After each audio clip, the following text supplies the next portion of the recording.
Everyone, welcome back to How to Daily.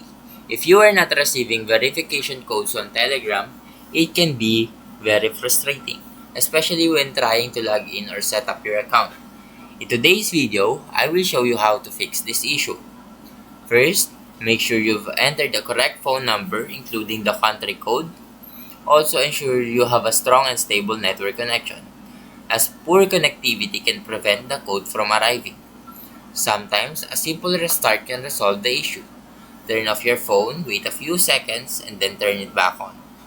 This can help refresh the network connection and allow the code to come through. Now, if you still haven't received the code, try the option to receive it via a phone call instead of SMS.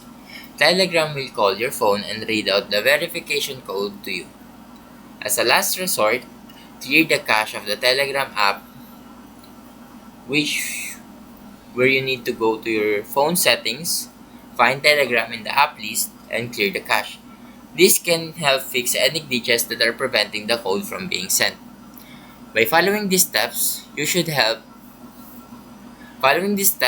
you fix the issue of Telegram not sending verification codes on mobile. Now, if you found this video helpful, please leave a like and subscribe.